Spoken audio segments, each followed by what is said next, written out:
party's Sengeza Chabangu has recalled 15 MPs. Now, he says they've ceased to be members of the party and should be expelled from the House. Now, the 15 opposition MPs in the country have reportedly filed a court appeal saying they were tricked into losing their parliamentary seats. And of course, there's concerns that this particular letter that has been written to the Speaker might be fake. So let's get more details now and understand exactly what's going on here. Nelson Chamisa is the Citizen Coalition for Change leader and joins us live now. Thank you so much for your time. What's going on? Well, I must say that a very tragic development in the politics of Zimbabwe.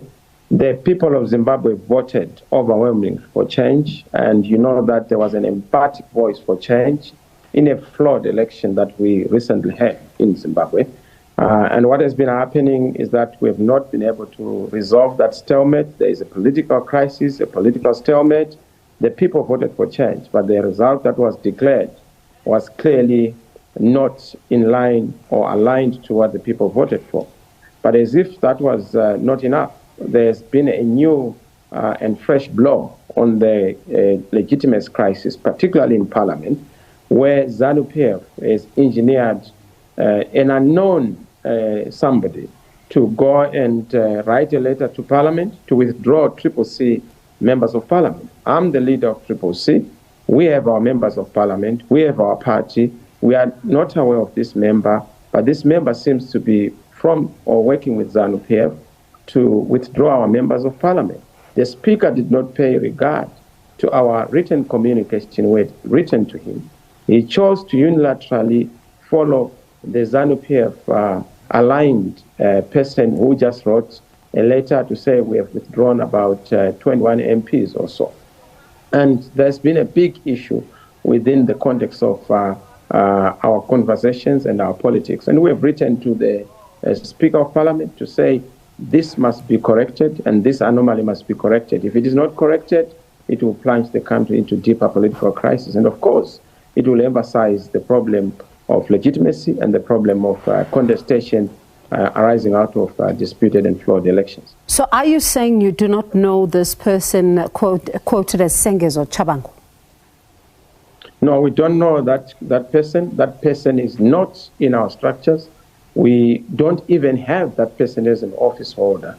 In any event, we don't have the office that he claims to be existing in the CCC. The CCC is a new kid on the block. We've done very well, as you know, under difficult circumstances. Even in a disputed and flawed election, we've managed to secure almost 104 members of Parliament. In fact, we had the majority. Had it not been for the kind of challenges that we encountered, which problems were noted and acknowledged by SADC, the observer mission, by AU, by all the observer missions that were in Zimbabwe, including Commonwealth and COMESA. Some say, though, that as they watch these particular developments, they say the party, what is happening now is because the party does not seem to have a constitution nor have its house in order. How do you respond? That's preposterous and ridiculous. It's said by people who do not understand what the CCC is. The CCC is a citizen movement. We have a constitution. We have a solid structure. The only thing is that we don't have a structure that's like a ZANU-PF one. And we have a very disruptive and new, novel structure that has worked so well. In fact, the fact that we've managed to defeat ZANU-PF in an election against all odds tells you that our structure is solid and intact. It tells you that we have a functional organization. We've done very well. We won 104 declared, but of course with more. We almost had over the majority of members of Parliament, even 2/3. And we're still contesting some of those because there were a lot of shenanigans that were undertaken and done by a group called FAS. But more to that, we also swept in all the urban areas. As we speak, even in a flawed election, we won in 33 out of the 34 local authorities or city councils. So we have 33 mayors out of the 34. ZANU-PF only has one.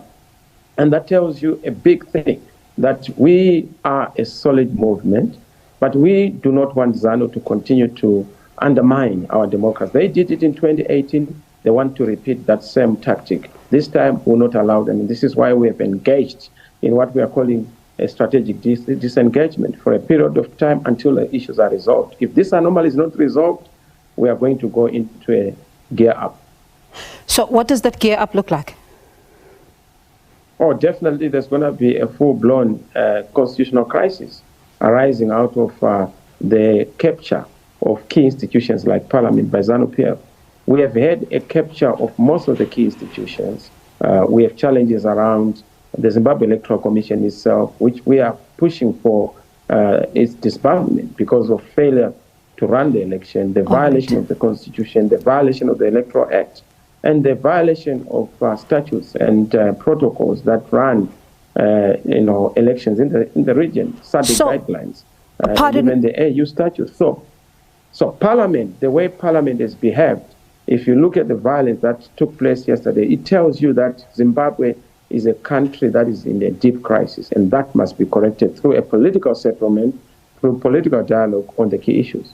Pardon me for coming in there. There are some, though, who are saying that you wrote a letter, saying that the recalling of people must be done only via your office and not the office of the SG of the party. Others are saying that you are sidelining politically experienced leaders, for example, like Tendai Biti, and saying that if this is true, it might just be a dictatorship that you're also running in the CCC. How do you respond?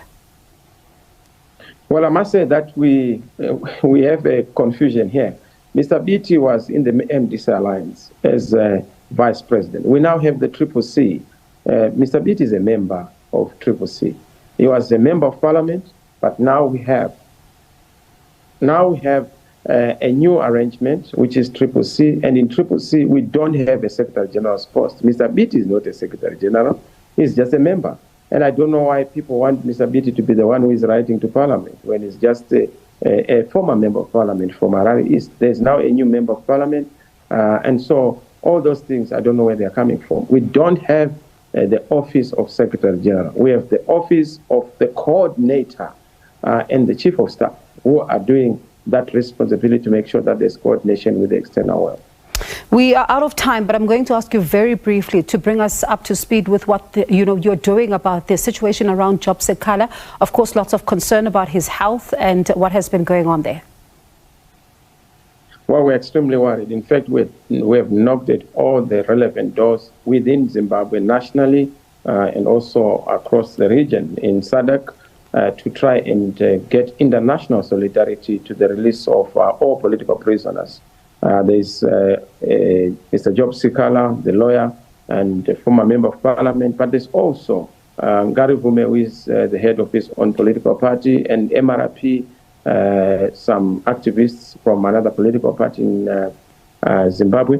We have been pushing for their release. We continue to push for their release. In fact, our issue is that they must be released immediately, particularly on grounds of health, especially for Job Sekala, whom we understand is not feeling well. I, for one, have been banned from visiting him at Chikurubi, just to dramatize the kind of challenges that we have. I'm supposed to visit him as a leader, as a colleague, but I have not been allowed by the authorities in Zimbabwe. Again, a demonstration of the crisis of governance and the deficit of good governance that we have as a problem in Zimbabwe.